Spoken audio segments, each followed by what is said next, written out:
My name is Aditya Vikram Jain. I am an associate professor in Department of Pharmaceutical Chemistry, College of Medical Sciences, IIMT University.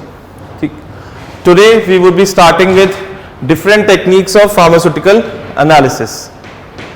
अब पहले तो हम ये जानेंगे कि what is pharmaceutical analysis.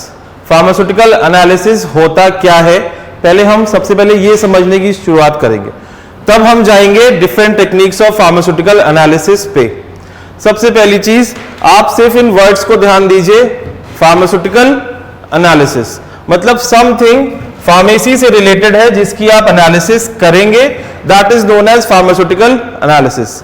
इसका एक बहुत छोटा सा एग्जांपल लेते हैं। अगर आपके पास, आप सबने पैरासिटामोल तो खाई होगी,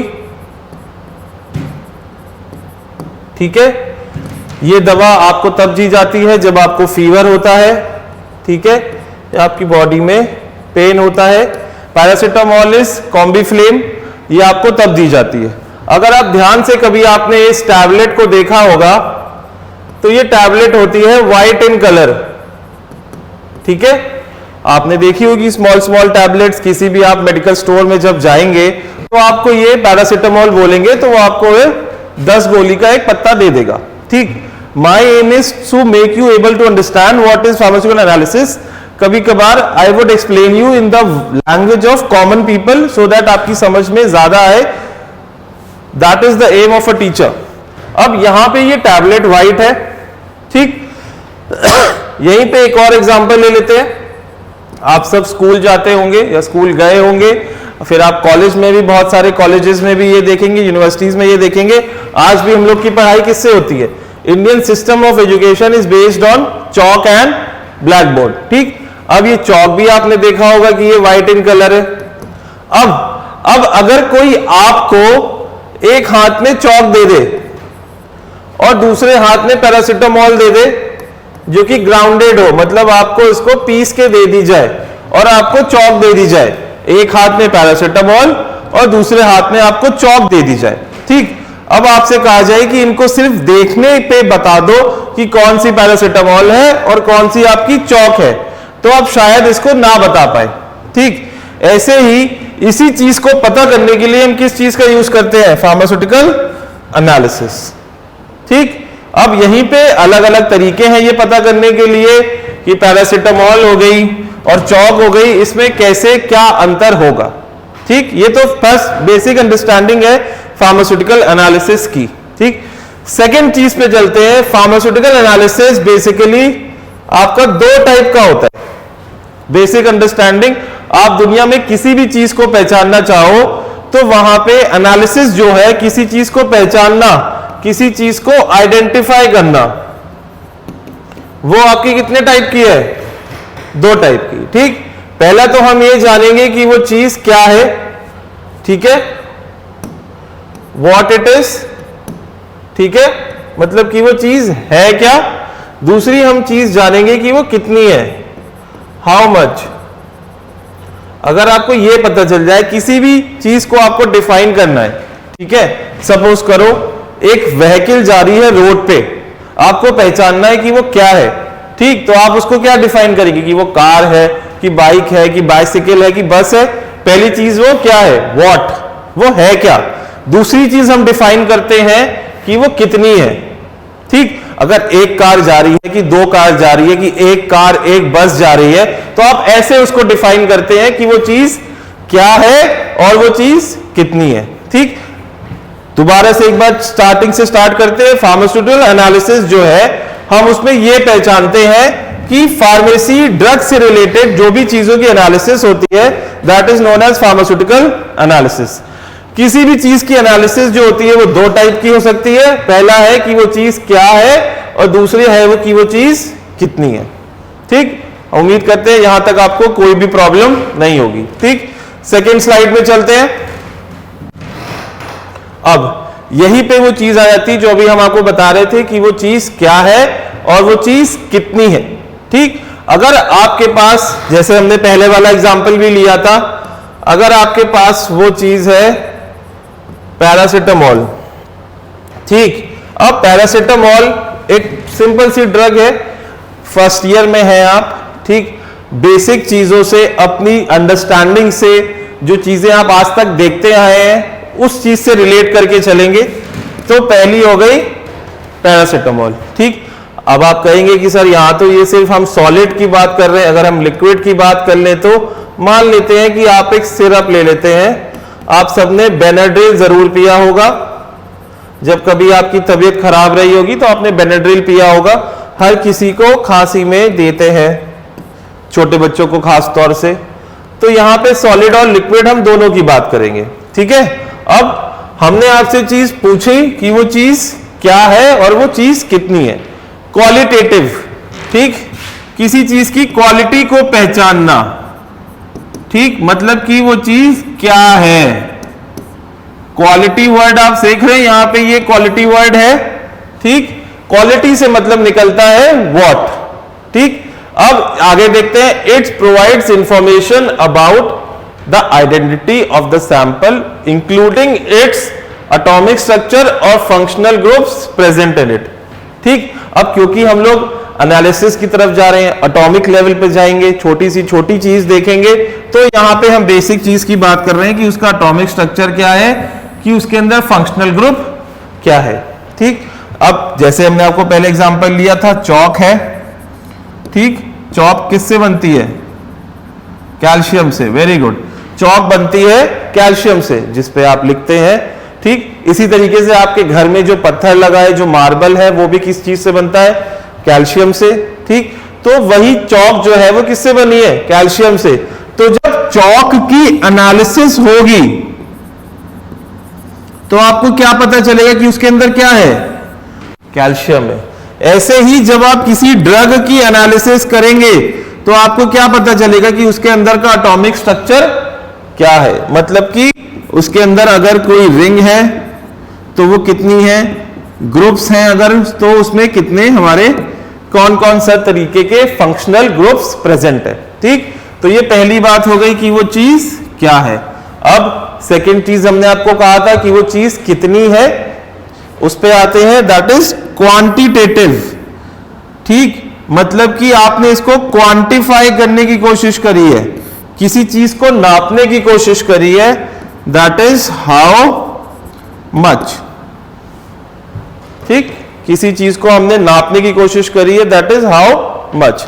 अब इसकी डेफिनेशन पे आते हैं, it establishes the relative amount of one और more analyte and measures its concentration in the sample, ठीक। यहां पे सैंपल की बात हो रही है कि वो सैंपल में क्या देखेगा, किसी चीज का अमाउंट, अमाउंट क्या होता है, कितना है, ठीक। उसके बाद उसकी कंसंट्रेशन देखेगा कि वो चीज कितनी है। दोनों से ही आपको क्या पता चल रहा है, हाउ मच, क्या पता चल रहा है आपको, हाउ मच। इसका एक एग्जांपल बच्चा लेते हैं, अगर आपके दवाई में, दवाई के पत्ते में 6 गोलियां हैं, है ना, तो आप सबसे पहले क्या पूछते हो कि ये दवाई कौन सी है, ठीक, ये दवाई कौन सी है। फिर आप पूछते हो कि इस दवाई, इस पत्ते में कितनी टैबलेट है, ठीक, तो वो आ जाती है क्वांटिटी। ये सबसे बेसिक अंडरस्टैंडिंग है। यहां पे पहले आपने जाना कि ये दवाई कौन सी है, पैरासिटामोल है, फिर इसकी कितनी टैबलेट है, जो कि थी 6।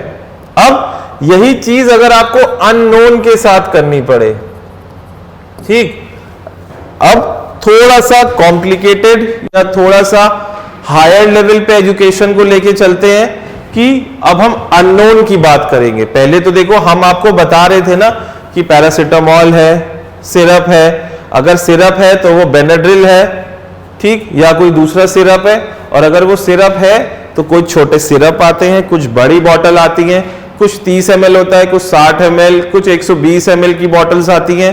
जैसे डाइजीन की बॉटल आपने देखी होंगी तो वो थोड़ी बड़ी आती हैं।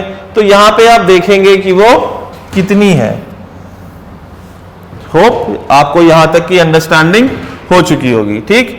अब इसके बाद पे आते हैं हम,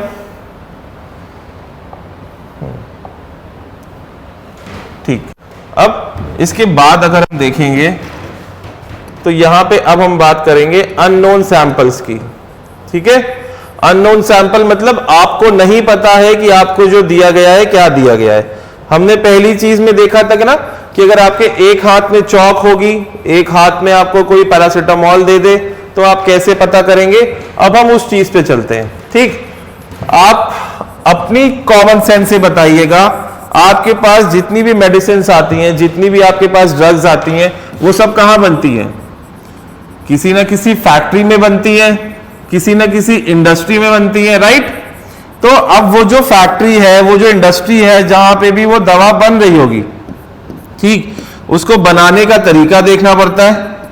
आप एक चीज का ध्यान रखिएगा हमेशा, ठीक, अगर कोई आपका फूड इंडस्ट्री में है और दूसरा आपका कोई ड्रग फार्मेसी की इंडस्ट्री में है, तो इन दोनों में आप अपना जीवन इनके बनाने वालों के हाथ में दे देते हैं, है ना। आप किसी के यहां खाना खाने जाते हैं, किसी रिलेटिव के यहां भी जाते हैं, या किसी रेस्टोरेंट में जाते हो, या आप कोई पैकेट वाली चीज लेके आते हो, जैसे कि चिप्स हो गया, केचप हो गया, कुछ भी हो गया, आप पैकेट में चीजें लेके आते हैं, या आप किसी के यहां खाना खाने जाते हैं, तो आप एक तरीके से सामने वाले के ऊपर विश्वास कर रहे हैं, अपना जीवन उसके अपने हाथ में दे रहे हैं, है ना। उसके खाने में कुछ भी हो सकता है, वो आपके साथ धोखा भी कर सकता है, ठीक, बट यूजुअली ऐसा नहीं होता है। आप अपना जीवन उसके हाथ में दे रहे हैं। ऐसे ही सेम चीज आप किसके लिए करते हैं? दवाई के लिए। आप दवाई खा रहे हो तो आप ये विश्वास कर रहे हो कि वो जो ड्रग है वो सही बनी है कि नहीं। कभी कभार आपने सुना होगा कि लोगों को गलत डोज दे दी जाती है, जिसकी वजह से उनकी तबीयत थोड़ी खराब हो जाती है ना। अगर किसी को दवा देनी थी 1 टैबलेट, आपने किसी को 2 टैबलेट दे दी धोखे से, तो आपको कभी कभार उसकी तबीयत में खराब भी हो जाती है। तो यहां पे आप ड्रग बनाने वाले के ऊपर भी विश्वास कर रहे हो कि वो आपको क्या बना के दे रहा है, सही चीज बना के दे रहा है।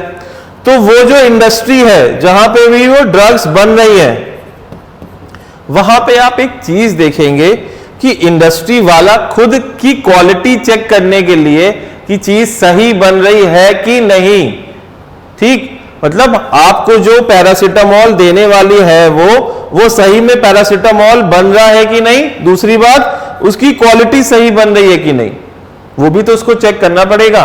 कल को आप ये कह सकते हैं कि ये दवा मुझ पे असर नहीं करी, है ना। कल को आप ये भी कह सकते हैं कि ये पैकेट में जो चीज आई है आपके पास दवा, वो ठीक नहीं है। तो दोनों को चेक करने के लिए इंडस्ट्री के भी कुछ रूल्स एंड रेगुलेशंस होते हैं, ठीक। वहां पे भी फार्मास्यूटिकल एनालिसिस का यूज आता है कि वहां पे वो चेक करता है कि क्या बन रहा है और उसकी क्वांटिटी कितनी बन रही है, ठीक। आप कभी भी ध्यान दीजिएगा, अगर आप पैरासीटामोल खाते हैं तो उसमें आगे mg करके लिखा होता है ना, कि ये 250 mg की है, कि 400 mg की है, कि 500 mg की है, मतलब उसमें कितनी पैरासीटामोल है, कितनी उसमें असलियत में दवाई है, उसमें पीछे mg में लिखा होता है ना। तो वो इंडस्ट्री वाला जो भी आपको ये चीज दे रहा है, उसको भी तो ध्यान रखना पड़ेगा कि आपकी पैकेट के अंदर, आपकी दवाई के पत्ते के अंदर इतनी ड्रग हो, है ना, तो भी वो किस कैटेगरी में आता है। वेरी गुड, फार्मास्यूटिकल एनालिसिस में आता है, ठीक। तो फार्मास्यूटिकल एनालिसिस हमारे लिए दोनों चीजों में काम आता है, जब हमको पता है कि चीज क्या है और जब हमको नहीं पता है कि वो चीज क्या है। दोनों ही केसेस में इसका यूज आता है फार्मास्यूटिकल एनालिसिस का, ठीक। होप हम यहां तक क्लियर हैं। क्वालिटेटिव एनालिसिस में हम देखते हैं कि उस चीज की क्वालिटी क्या है, वो चीज कौन सी है, और क्वांटिटेटिव एनालिसिस में हम ये चीज देखते हैं कि वो चीज क्या है और कितनी है, ठीक। अब हम आ जाते हैं अपने टॉपिक पे जिस पे हमने शुरुआत करी थी, वो क्या है, टेक्निक्स। किस तरीके से हम ये देखते हैं, है ना। आप ये भी तो पूछेंगे कि सर हम एनालिसिस कर तो रहे हैं, है ना, हम ये देखने की तो कोशिश कर रहे हैं कि पैरासीटामोल सही बन रही है कि नहीं, पहली बात, और कितनी सही बन रही है ये भी आपको देखना है। तो ये जो टेक्निक है जिस पे हमारा आज की क्लास है और जिसको आप आज फर्स्ट ईयर में सबसे ज्यादा फोकस करेंगे, that is classical methods and instrumental methods. ठीक, अब आपको नाम से ही थोड़ा बहुत समझ में आ जाएगा। क्लासिकल मेथड्स की डेफिनेशन देखते हैं, they are based on traditional methods of analysis. Instrumental methods की डेफिनेशन पे देखते हैं, it is based on measurement by advanced machines. ठीक, अब आप पहली चीज को लेके चलते हैं, classical methods they are based on traditional methods of analysis, है ना। पुराने, ट्रेडिशनल मतलब जो चीज पहले से चली आ रही है ना। अब साइकिल है, आप देख रहे हैं पहले से चली आ रही है, अब आप मॉडिफाइड साइकिल देखते हो जिसमें गियर होते हैं, है ना।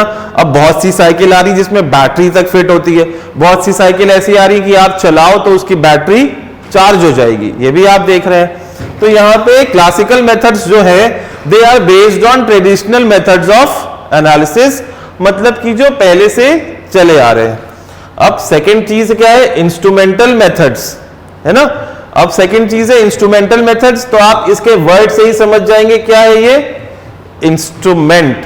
ठीक, मतलब किसी डिवाइस का यूज करके आप यहां पे पता करेंगे कि वो चीज क्या है और वो चीज कितनी है। ठीक, ये मॉडर्न साइंटिफिक मेथड्स हैं, ये आज के मेथड है ना। It is based on measurement by advance machines.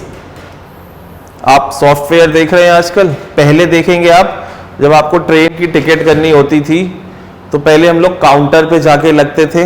हमारे मदर फादर के टाइम से, आज से 15-20 साल पहले तक हम लोग काउंटर पे जाके टिकट लेते थे। आज आप अपने घर पे बैठ के टिकट ले लेते हैं, आसान है। आप घर पे बैठे, आपने IRCTC की वेबसाइट खोली और आपने टिकट बुक कर ली, आपके लिए हैसल फ्री कन्वीनियंस हो गई। वही चीज यहां पे है, जो काम आपको मैनुअली करना पड़ता था, एक एक स्टेप आपको खुद करना पड़ता था, अब वो आपके लिए कौन करेगा, साइंटिफिक मशीन्स करेंगी। ठीक, अब नॉर्मली बच्चा जो है वो एक क्वेश्चन पूछता है या उसके मन में एक क्वेश्चन उठता है कि सर अगर आज इंस्ट्रूमेंटल मेथड्स का यूज हम कर रहे हैं, है ना, कि आपने सीधे मशीन के अंदर एक सैंपल डाला, है ना, उसने आपको ये बता दिया कि ये चीज क्या है ना, कि ये चीज क्या है, उसने आपको ये भी बता दिया कि ये चीज कितनी है ना, ये चीज क्या है और वो चीज कितनी है ना। तो सर क्लासिकल मेथड्स का यूज क्या है ना, ये आपके मन में क्वेश्चन आ सकता है कि जब हमारे पास बड़ी सी बड़ी बुलेट ट्रेन्स है, टेक्नोलॉजी है, फ्लाइट्स है, तो सर साइकिल का क्या यूज। बिल्कुल बेसिक सी चीज है, जनरेशन को पता भी होना चाहिए। आप अभी हमें खुद इस सवाल का जवाब देंगे कि क्लासिकल मेथड्स जो है बच्चा, ये आप खुद से कर रहे हैं। यहां पे कोई चीज, कोई मशीन आपके लिए काम कर रही है ना। हो सकता है कि ये मशीन खराब हो जाए और आपको क्या दे दे, एरर, उसमें गलती आने लगे। आप तो यही सोच के चल रहे हैं ना कि वो मशीन ठीक है, उसमें कोई भी प्रॉब्लम नहीं है, आपको रिजल्ट सारा का सारा सही दे रहा है ना। कभी कभार IRCTC की वेबसाइट पे जाते हो तो आप खुद ही कहते हो कि सर टिकट हो गया, टिकट नहीं हुआ और पैसे कट गए। आपने उस मशीन पे, उस सॉफ्टवेयर पे विश्वास किया, कभी कभार नेटवर्क की वजह से ये प्रॉब्लम आ जाता है या सर्वर बिजी हो इस वजह से ये प्रॉब्लम आ जाता है।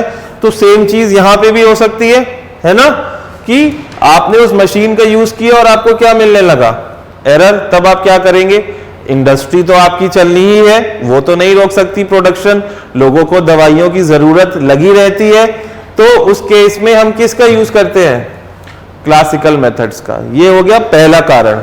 दूसरा कारण यहां पे ये है कि जो भी रिजल्ट ये दे रहा है ना, सपोज करो आपने इसको यूज करना शुरू किया, ये रिजल्ट दिए जा रहा है, आप इसको वेरीफाई कैसे करोगे कि ये सही रिजल्ट दे रहा है, किस चीज का यूज करेंगे आप, क्लासिकल मेथड्स का। ठीक है, आप यहां पे किस चीज का यूज करेंगे, क्लासिकल मेथड्स का। आप एक बार मैनुअली करके देख लेंगे 3-4 महीने में एक बार, तो आप पता चल जाएगा कि आपको कि आपकी मशीन ठीक काम कर रही है कि नहीं कर रही है। ठीक, तो हमें दोनों को एक हाथ पे क्लासिकल और एक हाथ पे इंस्ट्रूमेंटल, दोनों को साथ लेके चलना पड़ता है, तब हमारा बेस्ट रिजल्ट आता है। पूरी तरीके से हम मशीन पे अलायंस नहीं कर सकते, कभी कभार उसमें प्रॉब्लम आ जाती है, तो उसके लिए हमें क्लासिकल मेथड्स भी पता होना चाहिए। ठीक, इस स्लाइड को एक बार रिवाइज कर लेते हैं। अभी तक हमने ये देखा था कि फार्मास्यूटिकल एनालिसिस क्या होता है, अब हम ये देख रहे हैं कि वो किस तरीके से होता है, उसकी टेक्निक्स क्या क्या है। पहला हो गया क्लासिकल मेथड्स, सेकंड हो गया इंस्ट्रूमेंटल मेथड्स। क्लासिकल मेथड्स जो होते हैं वो पुराने होते हैं, इनको मैनुअली करना पड़ता है, किसी प्रकार की किसी भी चीज का मशीन का यूज नहीं होता है। Second is instrumental methods. Instrumental methods में you use machines, right, it is done by the use of machines. ठीक, now we'll go on to the next slide. ठीक, अब now we'll start with classical methods are of two types. As you can see, classical methods are divided into two types. First is volumetric analysis and the second is gravimetric analysis, right? अब हम एक एक करके classical methods और उसके बाद उनके instrumental methods दोनों को अब हम एक एक करके डिटेल में देखेंगे। पहला है वॉल्यूमेट्रिक एनालिसिस। ठीक, यहां पे आप खुद ही समझ जाएंगे कि ये इसमें किस चीज का यूज होने वाला है, दैट इज वॉल्यूम। और यहां पे भी आप समझ जाएंगे कि किस चीज का यूज होने वाला है, दैट इज कहीं ना कहीं it is related to gravimetric, gravity related, sediment related, precipitate related, कुछ भी कह सकते हो आप, दैट इज ग्रेविमेट्रिक एनालिसिस। ठीक, अब हम आगे बढ़ते हैं।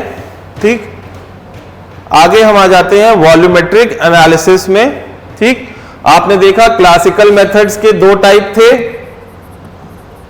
पहला था वॉल्यूमेट्रिक और सेकंड था ग्रेविमेट्रिक। ठीक, पहला था वॉल्यूमेट्रिक, दूसरा था ग्रेविमेट्रिक। ठीक, ग्रेविमेट्रिक हम लोग आगे पढ़ेंगे। अब हम लोग स्टार्ट करते हैं अपना दूसरी वाली चीज, दैट इज वॉल्यूमेट्रिक।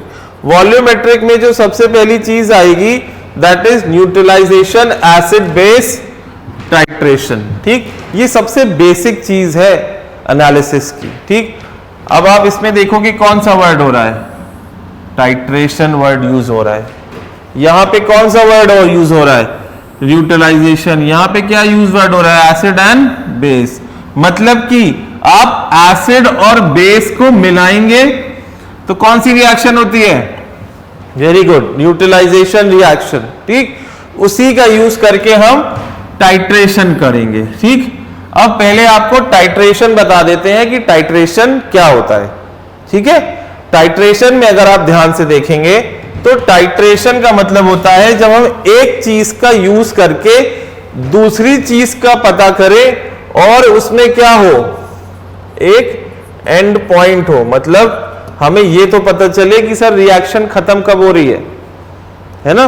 जब हम एक चीज का यूज करके दूसरी चीज का पता करेंगे तो हम उसको क्या कहते हैं, दैट इज टाइट्रेशन। ठीक, इसी की डेफिनेशन में देखो आप, neutralisation reaction of an acid base in the presence of water as an solvent. ठीक, मतलब आप यहां पे कैसी रिएक्शन होगी आपकी, एक्वस। एक्वस मतलब वाटर। ठीक, एसिड और बेस है तो हमने यहां पे किस चीज का यूज किया, एक्वस का। ऐसी ही कुछ रिएक्शंस होती हैं एसिड और बेस की जिसमें वाटर का यूज नहीं भी होता है। ये बात आपकी सही है, आपने पढ़ा होगा क्लास 12th में, कुछ एसिड होते हैं या कुछ बेसेस हैं जिनकी थ्योरी जो चलती है that depends on electron giving and electron taking concept पे हम उनको डिफाइन करते हैं एसिड या बेस। कुछ आपको याद आ रहा होगा, ठीक है। तो वहां पे हम उसे कह देते हैं non aqueous acid base titration. ऐसी टाइट्रेशन भी होती है। आज की क्लास में हम कौन सी देखेंगे, न्यूट्रलाइजेशन एसिड बेस टाइट्रेशन। कौन सी वाली, एक्वस वाली। ठीक, यहां पे देखिए जो चीज अभी हम आपको बता रहे थे, non aqueous acid base titration हम आपको बता रहे थे। यहां पे देखेंगे reaction involves acid and base in the presence of non aqueous solvent, that is example of organic solvents. ठीक, मतलब आपने सबसे बेसिक चीज देखी होगी H2SO4 है ना। आप इसको देते हो तो आपको ये मिलता है ना, इन द प्रेजेंस ऑफ वाटर। अगर यहाँ पे पानी भरा है, H2SO4 है, तो आपको ये डिसोसिएशन मिल जाता है, ध्यान होगा आपको। ठीक, अब हम आपको समझाते हैं कि टाइट्रेशन क्या है और एनालिसिस क्या है। ठीक, अब आप ये एक बार देखिए कि हम एसिड बेस टाइट्रेशन ही क्यों कर रहे हैं, मतलब हम सिर्फ एक एसिड और बेस का ही क्यों यूज कर रहे हैं, कुछ और भी तो यूज कर सकते हैं। अब देखिए, कोई भी चीज होगी, कोई भी कंपाउंड होगा, कुछ भी होगा, एलिमेंट होगा, ठीक, वो तीन ही तरीके से तो हो सकता है, या उसका नेचर एसिड होगा, या उसका नेचर बेस होगा, या उसका नेचर न्यूट्रल होगा। कोई भी दुनिया में कंपाउंड होगा, कोई भी चीज होगी, वो तीन ही टाइप की तो हो सकती है, एसिड, बेस और न्यूट्रल, है ना। ये सोप है, वो आपका बेस है, सिट्रिक एसिड है, वो आपका एसिड है, आपके स्टमक में क्या है, HCl है ना। तो कहीं ना कहीं सारी की सारी चीज जो है वो तीन ही टाइप की होती है। ऐसे ही आपकी ड्रग्स भी हैं, ठीक है। ठीक, कुछ ड्रग्स का इनहेरेंट नेचर वो हल्की सी एसिडिक या हल्की सी बेसिक, ठीक, न्यूट्रल, वो डिपेंड करता है कि वो कैसी कैसे स्ट्रक्चर है उनका, क्या कैसे है, उनका फंक्शन कहाँ पे है, वो कहाँ पे जाके एब्जॉर्ब हो रही है, वो कहाँ पे जाके डिसोसिएट कर रही है, वो आपके इंटेस्टाइन के लिए बनी है, किस चीज के लिए बनी है, तो वो उन चीज पे डिपेंड करता है, एसिड, बेस या न्यूट्रल। ठीक, इसीलिए एसिड बेस टाइट्रेशन का यूज किया जा रहा है। ठीक, अब आप देखिए, अब हम एसिड बेस टाइट्रेशन होता क्या है, हम कैसे करते हैं। ठीक, सबसे पहले तो यहां पे एक चीज तो वो हो जाएगी जिसको हम कहेंगे एनालाइट सॉल्यूशन। क्या हो जाएगी, एनालाइट सॉल्यूशन, है ना। ठीक, सेकेंड चीज क्या है, इंडिकेटर। ध्यान दीजिएगा, यहां पे थोड़ा सा आपको समझना पड़ेगा, एनालाइट सॉल्यूशन, इंडिकेटर। ठीक, अब यहां पे एक है टाइट्रेंट, नोन कंसेंट्रेशन। तीसरी चीज आ गया आपका टाइट्रेंट, आपको पता है कि ये क्या है। ठीक, मतलब कि आप टाइट्रेंट का यूज करके क्या पता करेंगे कि एनालाइट सॉल्यूशन क्या है, कौन सा है, कितना है, सब चीज आप किसको यूज के पता करेंगे, टाइट्रेंट को यूज करके। ठीक है, यहां पे आप देखो, इस जो इंस्ट्रूमेंट है, ये जो ग्लासवेयर है, इसको हम बोलते हैं ब्यूरेट। ठीक, इसको हम क्या बोलते हैं, ब्यूरेट। यहां पे हम क्या भर देते हैं, इस ग्लासवेयर के अंदर टाइट्रेंट भर देते हैं। ठीक है, जिसकी कंसंट्रेशन आपको पता है। इस नीचे कॉनिकल फ्लास्क में देखिए हमने क्या लिया, एनालाइट सॉल्यूशन। किससे ड्रॉप कर रहे हैं, पिपेट से। एनालाइट सॉल्यूशन क्या होता है, जिसकी कंसंट्रेशन आपको नहीं पता, आपको नहीं पता कि वो कंपाउंड क्या है। फिर आपने क्या डाला, इंडिकेटर डाला। इंडिकेटर का मतलब देखो उसमें क्या वर्ड आ रहा है, इंडिकेट वर्ड आ रहा है ना। इंडिकेट का मतलब क्या है, किसी चीज का पता करना कि वो चीज क्या है, कैसी है, कि उसकी वो क्या है। ठीक, तो इंडिकेटर यहां पे हमको क्या बताएगा कि रिएक्शन जो है, जो भी आपकी एसिड बेस की रिएक्शन है, वो कब कंप्लीट हो गई है। यहां पे आपको ये इंडिकेटर क्या इंडिकेट करेगा कि ये एसिड बेस की रिएक्शन कंप्लीट हुई है कि नहीं, ये आपको यहां पे इंडिकेट करेगा। ठीक है, अब आपने पिपेट से जो चीज आपको पता करनी है वो आपने कहां भर दी, कॉनिकल फ्लास्क में। आपने इंडिकेटर डाल दिया। इंडिकेटर हम लोग थोड़ी कम क्वांटिटी में ही यूज करते हैं। ठीक है, सबसे फेमस इंडिकेटर आपने देखा होगा फिनोल्फथलीन होता है। आपने केमिस्ट्री लैब में देखा होगा, पिंक कलर का सॉल्यूशन। आपके स्कूल में भी आपने हो सकता है यूज किया हो फिनोल्फथलीन। ठीक है, आपने एक ऑरेंज कलर का सॉल्यूशन देखा होगा, मिथाइल ऑरेंज भी रखा रहता है। ठीक, तो डिफरेंट डिफरेंट रिएक्शंस के लिए हम डिफरेंट डिफरेंट इंडिकेटर्स का यूज हम करते हैं। ठीक, अब यहां पे आपने ब्यूरेट में ऊपर आपने भर दिया टाइट्रेंट। ठीक है, जिसकी आपको कंसंट्रेशन पता है।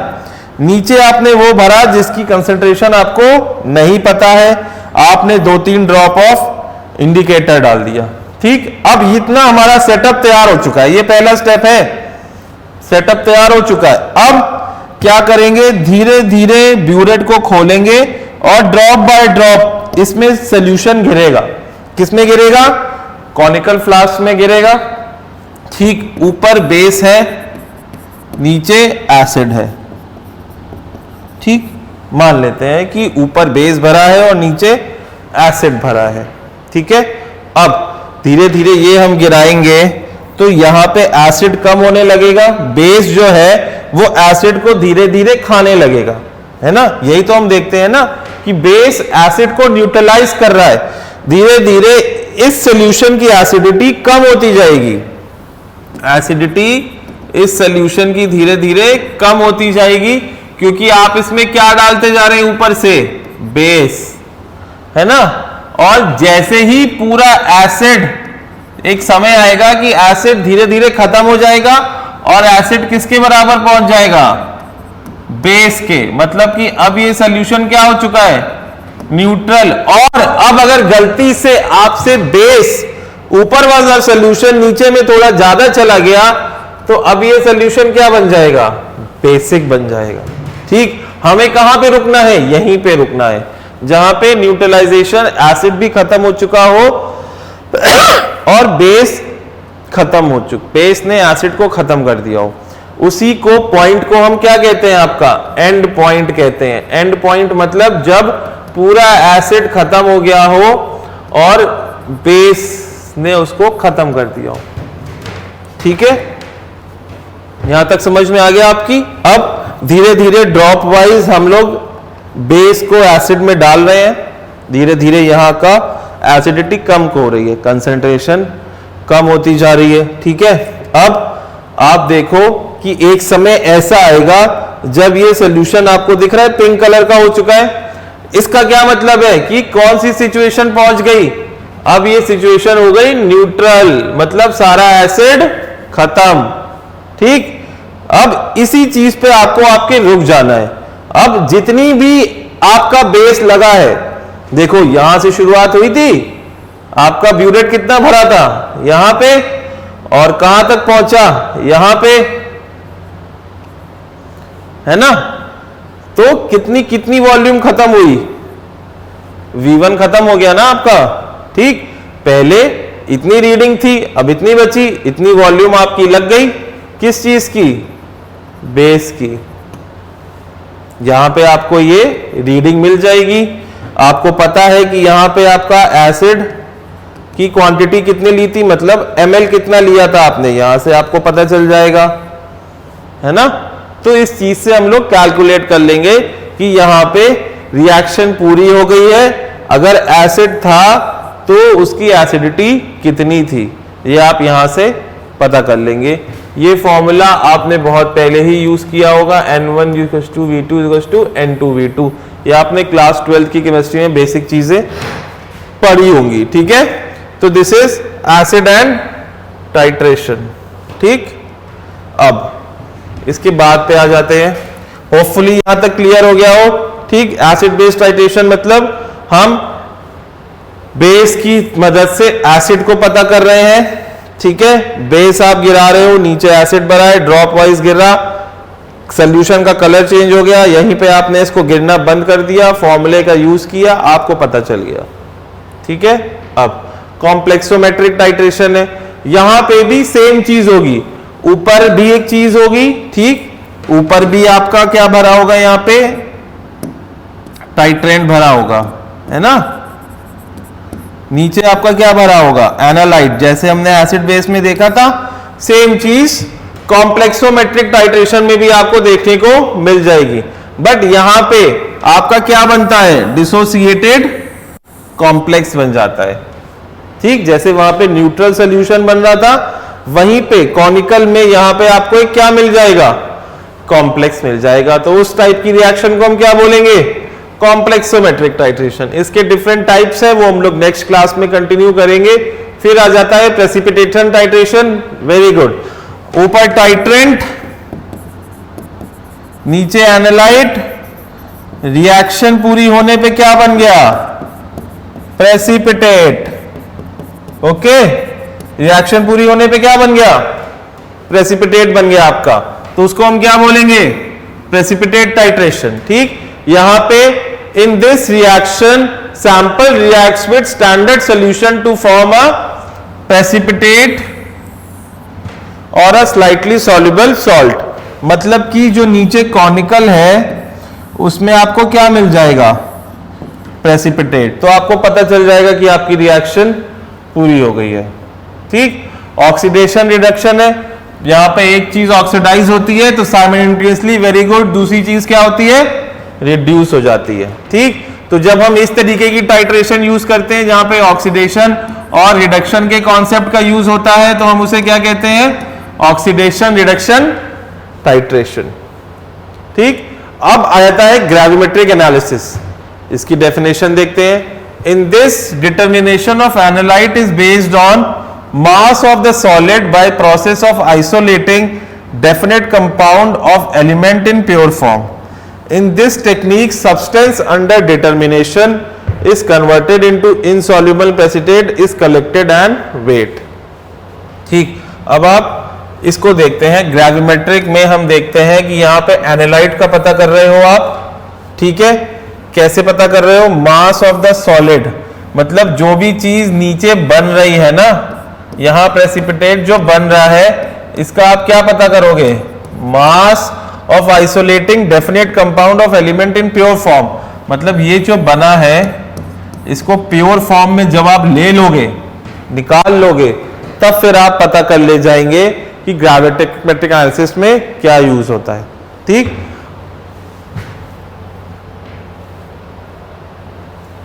अब हम आ जाते हैं मॉडर्न टेक्निक्स में। वैसे तो ये टॉपिक आपकी नेक्स्ट क्लास का है।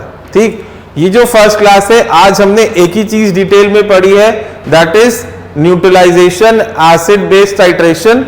आगे का थोड़ा सा आपको इंट्रोडक्शन दे दिया है कि अब हम आगे की क्लासेस में क्या देखेंगे कि हमारी प्रेसिपिटेशन टाइट्रेशन होती है, ऑक्सीडेशन रिडक्शन टाइट्रेशन होती है, कॉम्प्लेक्सोमेट्रिक टाइट्रेशन होती है। सेकेंड, वॉल्यूमेट्रिक एनालिसिस के साथ क्या हो सकता है, ग्रेविमेट्रिक एनालिसिस होता है। और उसके बाद लास्ट वाला जो कॉन्सेप्ट है वहां पे क्या आ जाता है, इंस्ट्रूमेंटल मेथड्स। ठीक, अब इसका भी ये हम लोग नेक्स्ट क्लास में डिस्कस करेंगे।